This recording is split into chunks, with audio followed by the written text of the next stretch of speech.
नमस्कार, खबरें जारी न्यूज स्टेट पर मैं हूं आपके साथ मकसूद खान। बुलेटिन की शुरुआत बड़ी खबर के साथ। बड़ी खबर मध्य प्रदेश के नरसिंहपुर से है। मामला दरअसल गैंगरेप की पीड़िता का है। एक एएसआई के साथ 2 पुलिसकर्मी अब इस मामले में सस्पेंड किए गए हैं। इस मामले को लेकर सीएम शिवराज एक्शन मोड में नजर आ रहे हैं, क्योंकि रिपोर्ट नहीं लिखने वाले चौकी प्रभारी पर एफआईआर दर्ज भी होगी और चौकी प्रभारी के गिरफ्तारी के निर्देश भी दिए गए हैं। एडिशनल एसपी और एसडीओपी को भी हटा दिया गया है। मामले में छुट्टी पर चल रहे एसपी से जवाब तलब किया गया है। दरअसल गैंगरेप पीड़िता की सुनवाई नहीं हुई थी थाने में। गैंगरेप पीड़िता को घंटों थाने में बैठाए रखा, बजाय इसके कि उसका मेडिकल होता, बजाय इसके कि उसकी शिकायत पर एफआईआर दर्ज होती, बजाय इसके कि एफआईआर दर्ज होने के साथ साथ पुलिस एक्शन में आती और कार्रवाई करती। जो अपराधी हैं, जो आरोपी हैं, वो सलाखों के पीछे भेजे जाते, लेकिन नहीं, पुलिस ने ऐसा कुछ नहीं किया।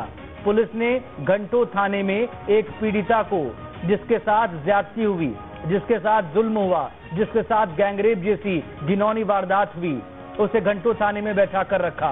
पीड़ित महिला ने परेशान होकर खुदकुशी कर ली। ग्रामीणों के विरोध के बाद अब जाकर सरकार एक्शन में आ रही है। लीपापोती हो रही है क्या इस मामले में? फेस सेविंग कर रही है क्या शिवराज सरकार? आलोक हमारे संवाददाता इस वक्त हमारे साथ जुड़ गए। आलोक से हम बात करेंगे हमारे संवाददाता से, लेकिन सबसे अब आपको दिखाते हैं पूर्व मुख्यमंत्री प्रदेश कांग्रेस अध्यक्ष कमलनाथ का ट्वीट। कमलनाथ लिख रहे हैं अपने ट्वीट में, बीजेपी शासित राज्यों में बेटी बचाओ बेटी पढ़ाओ नारों की यह है वास्तविकता। यूपी के साथ साथ मध्य प्रदेश में भी बहन और बेटियों के साथ दरिंदगी, दुष्कर्म की घटनाएं निरंतर घटित हो रही हैं। खरगोन, सतना, जबलपुर के बाद अब नरसिंहपुर के चिचली थाने के अंतर्गत एक गांव में जुल्म हुआ है। एक गांव में एक दलित महिला से गैंगरेप की घटना होने पर पीड़िता की कोई सुनवाई नहीं हुई, उल्टा पीड़िता के परिजनों को ही प्रताड़ित करने की बात सामने आई है। ये लिखा है कमलनाथ ने। आगे लिख रहे हैं कमलनाथ, मजबूरीवश पीड़िता ने अपनी जान दे दी। ये कैसी कानून व्यवस्था है? और जाहिर है ये सवाल तो उठना ही होगा, ये सवाल तो पूछना ही होगा कि आखिर ये कैसी कानून व्यवस्था है कि दोषियों पर कार्रवाई नहीं हो रही है, और ये कार्रवाई क्यों नहीं हो रही है? जिम्मेदार इन घटनाओं पर मौन क्यों हैं?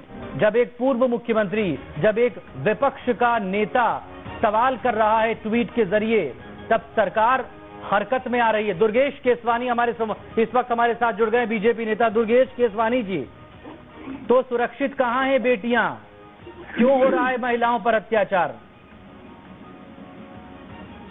हेलो दुर्गेश जी, मेरी आवाज सुन पा रहे हैं आप?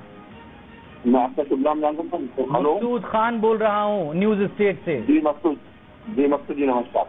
जी नमस्कार। मकसूद जी, अब मध्य प्रदेश में भारतीय जनता पार्टी की सरकार है। निश्चित रूप से शिवराज जी सभी बहनों के भाई हैं, बच्चियों के मामा हैं, और तत्काल ही कोई घटना अगर इस टाइप की सामने आती, जैसे आप नरसिंहपुर की बात करें, तो निश्चित ही नरसिंहपुर की घटना को संज्ञान में लेते हुए चौकी प्रभारी को गिरफ्तार करने के आदेश दिए हैं। एडिशनल एसपी एसडीओपी को हटाने के माननीय मुख्यमंत्री निर्देश दिए। साथ ही एसपी से भी स्पष्टीकरण मांगा है। जो नहीं, एसडीओपी को हटा देने से जिस पीड़िता ने खुदकुशी कर ली, क्या वो जिंदा हो जाएगी?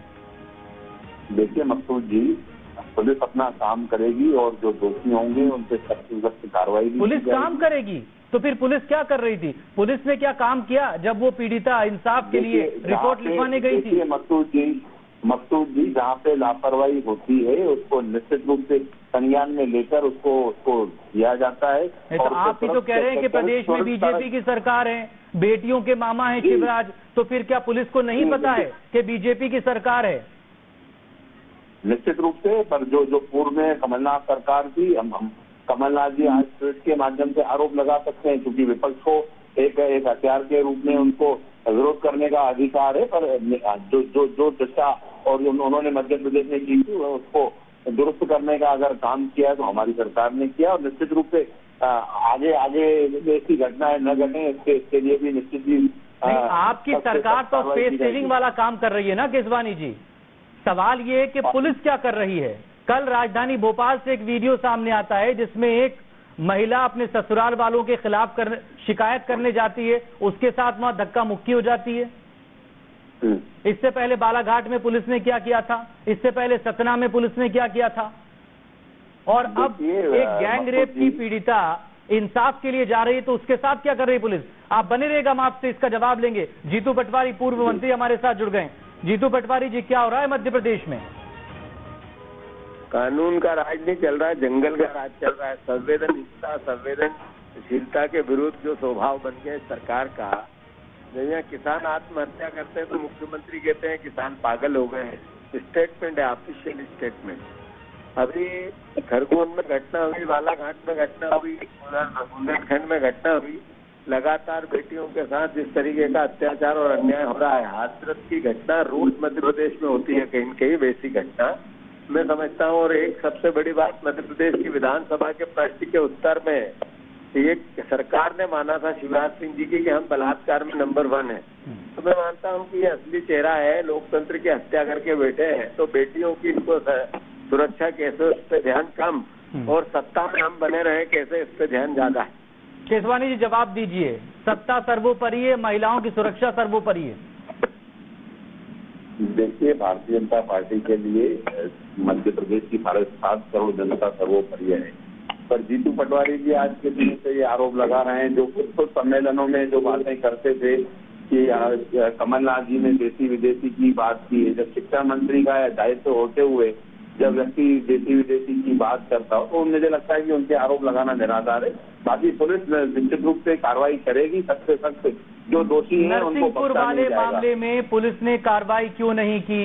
एक पीड़िता इंसाफ मांगने गई, FIR दर्ज क्यों नहीं हुई? क्यों उस पीड़िता को खुदकुशी करने पर मजबूर होना पड़ा? अगर कार्रवाई किसी अधिकारी ने नहीं की तो उनको निश्चित तत्काल प्रभाव से उनको गिरफ्तार करने की भी बात की गई है। साथ ही SDOP, ASP उनको तुरंत निलंबित किया गया है और SP से भी स्पष्टीकरण मांगा गया है। पुलिस क्यों बैठी है वहां पर? आप तो कह रहे हैं ना कि प्रदेश में बीजेपी की सरकार है। क्या मध्य प्रदेश की पुलिस को नहीं पता कि बीजेपी की सरकार है? निश्चित रूप से अगर लापरवाही हुई है तो उसी की बात कर रहे हैं और उसी के बारे में मैं बता रहा हूँ। माननीय मुख्यमंत्री जी ने संज्ञान लिया है, भविष्य में ऐसी घटनाएं नहीं दोहराई जाए उस पर काम करेंगे। जीतू पटवारी जी, पटवारी जी, केसवानी जी हमारे साथ जुड़े, बीजेपी नेता। वो केसवानी जी का धर्म है भारतीय जनता पार्टी को प्रोटेक्ट करना। पर दोस्त केसवानी जी, ये जब बेटियों की बात आती है, पार्टी और सरकारें बहुत छोटी हो जाती है। जब माँ शब्द और बहन शब्द का उपयोग होता है और उनके साथ अत्याचार और अन्याय होता है, तो दोस्तों किसी भी लोकतंत्र में उस लोकतांत्रिक व्यवस्था का होता है। मैं मानता हूँ लोकतंत्र की हत्या और बलात्कार करके सत्ता में बैठे, इनके पास इसके अलावा क्या जवाब हो सकता है? अरे जीतू जी, अब लोकतंत्र की हत्या नहीं हुई है तो जनता की अदालत तय करेगी। आप भी चुनाव में जाओगे, हम भी चुनाव में जाएंगे और जनता उससे बात करेंगे। जनता आप अपनी बात रखिए, हम अपनी बात रखेंगे, जनता उसका निर्णय लेगी हत्या हुई है नहीं हत्या हुई। आप अरे आपको शर्म आती है कि नहीं? आज जो ये अरे शर्म तो आपको आनी चाहिए। आपने मंत्री रहते हुए जब ये बातें करते हैं तो तब उस समय आपको शर्म नहीं आई थी कि आप देसी विदेशी की बात कर रहे हैं वहाँ पे? केसवानी जी, ये बताइए, खरगोन, सतना और जबलपुर के बाद अब नरसिंहपुर में भी ये रेप की वारदात हुई है, तो प्रदेश में जुल्म कहाँ रुक रहा है? महिलाओं की सुरक्षा कहाँ है? बेटियों की इज्जत आबरू कहाँ महफूज है? देखिए मकसूद जी, निश्चित रूप से सरकारें काम कर रही हैं। सरकार और जो माननीय मुख्यमंत्री संज्ञान लिया है, कहीं नहीं तो काम किस दिशा में हो रहा है? वैसे सही दिशा में हो रहा है कि उल्टी दिशा में हो रहा है? इन सब चीजों को रोकने के लिए सभी उसमें रहते हैं, पर क्योंकि जो ये घटनाएं घटती हैं वो उनमें कहीं ना कहीं कोई उनके परिवार जो मोहल्ले के और इस टाइप की जो घटनाएं घटती हैं, बहुत सारी चीजें उसका कारण होती है। बाकी सरकार पुलिस को निश्चित रूप से निर्देशित किया, अगर पुलिस की कहीं लापरवाही आती है तो उनको भी बख्शा नहीं जाता। ये तो वारदात हुई है, लापरवाही तो दिख रही ना, सीधे तौर पर लापरवाही हुई है। अरे उसी मकसूद जी, उसी लापरवाही में तो उनको निलंबित किया गया है। अधिकारी के खिलाफ FIR की बात की गई है। त्वरित कार्रवाई अगर कहीं का होती है निश्चित रूप से हमारे मुख्यमंत्री जी संज्ञान लेते हैं। अगर इस तरह की कोई हत्या के लिए उकसाने का मामला दर्ज होगा क्या? जो खुदकुशी हुई है उसका जिम्मेदार कौन है? 302 के तहत केस दर्ज होगा क्या पुलिस वालों पर? मकसूद जी, जांच जो आएगी किसी को बख्शा नहीं जाएगा। और 307, 300 जो मुकदमे आप बोल रहे हैं, अगर वो जांच में दोषी पाएंगे तो निश्चित रूप से वो कार्रवाई करने से भी हम चूकेंगे नहीं। ये बताइए, ये लगातार जो ट्रांसफर पोस्टिंग होती है और ये पुलिस डिपार्टमेंट से लेकर बाकी महकमों में, चूंकि बात पुलिस की हो रही है, हाल ही में आपने लगातार पुलिस डिपार्टमेंट में तबादले किए हैं, उसके बावजूद हालात बदल क्यों नहीं रहे हैं? ट्रांसफर क्यों होते हैं? कसावट के लिए होते हैं, किस लिए होते हैं? मकसूद जी, पूर्ववर्ती सरकार ने, जैसे आपने भी ट्रांसफरों की बात की है, तो पूर्ववर्ती सरकार ने विश्व रिकॉर्ड कायम किया था ट्रांसफरों के मामले में। मुझे सरकारों से मतलब नहीं साहब, मैं तो आपसे ये पूछ रहा हूँ, आप 1000 पुलिसकर्मियों के रोज तबादले करिए, लेकिन फिर अपराध पर लगाम क्यों नहीं लग रही है? बेटियां महफूज क्यों नहीं है? देखिए मकसूद जी, तो निश्चित रूप से तबादले जब हमारी सरकार आई, जो तबादले पूर्व में द्वेषपूर्ण वगैरह उससे किए गए थे, कहीं पे कहीं जो लॉ एंड ऑर्डर की व्यवस्था अगर कहीं दुरुस्त नहीं हो रही थी, इन सबको देख के तबादले किए जाते हैं। और उसको कसावट लाने के लिए, क्योंकि अभी कोरोना काल, ये कसावट आ रही है कि ढिलाई हो रही है? ये लगातार जो वारदातें हो रही है रेप की, देखिए हमारा प्रयास यही रहता है कि कसावट लाई जाए, क्योंकि कोरोना आपदा के समय हमारी सरकार बनी है और पूरा समय कोरोना को देखते हुए कैसे पेशेंट को सही उपचार मिले इस दिशा में काम करें। पर अब क्योंकि हर चीज अनलॉक होने के बाद हर चीज पर पटरी पे आने लगी है, दुरुस्त होने लगी है। और अगर जैसे पुलिस की आप जो बात बता रहे हैं नरसिंहपुर वाली, माननीय मुख्यमंत्री ने संज्ञान ले लिया उस मामले में, उस विषय में अधिकारी पर भी उसको गिरफ्तारी के, जो चौकी प्रभारी है उसको गिरफ्तार करने के निर्देश किए गए।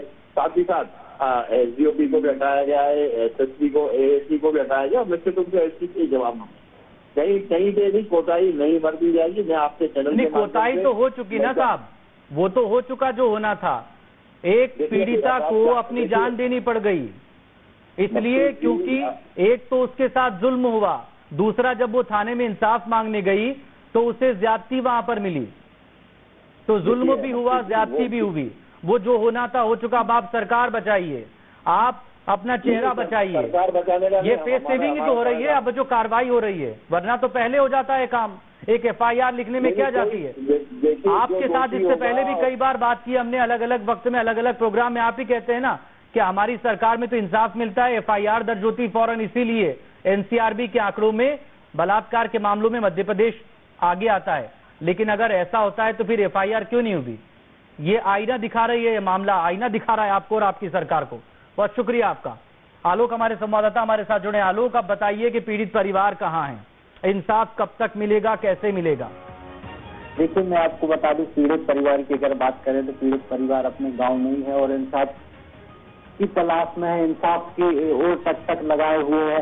हालांकि उसके साथ जो घटना हुई है उसके बाद से वह बड़ा उसका मनोबल जो गिर गया है, क्योंकि पुलिस ने जो है उसका साथ नहीं दिया और लगातार इसके चलते यह घटना हुई है। जी ठीक, चलिए, बहुत शुक्रिया आपका हमसे बात करने के लिए। दिखाते हैं आपको पूर्व मुख्यमंत्री नेता प्रतिपक्ष कमलनाथ का ट्वीट। सवाल पूछ रहे हैं कमलनाथ, कानून व्यवस्था को लेकर, दोषियों पर कार्रवाई को लेकर, जिम्मेदार घटनाओं पर मौन क्यों है, ये भी पूछ रहे हैं कमलनाथ। दरिंदगी दुष्कर्म की घटनाएं निरंतर घटित हो रही हैं। खरगोन, सतना, जबलपुर के बाद अब नरसिंहपुर के चिचली थाना के अंतर्गत एक गांव में एक दलित महिला से गैंगरेप की घटना होने पर पीड़िता की कोई सुनवाई नहीं हुई। उल्टा पीड़िता के परिजनों को ही प्रताड़ित करने की बात सामने आई है। मजबूरीवश पीड़िता ने अपनी जान दे दी।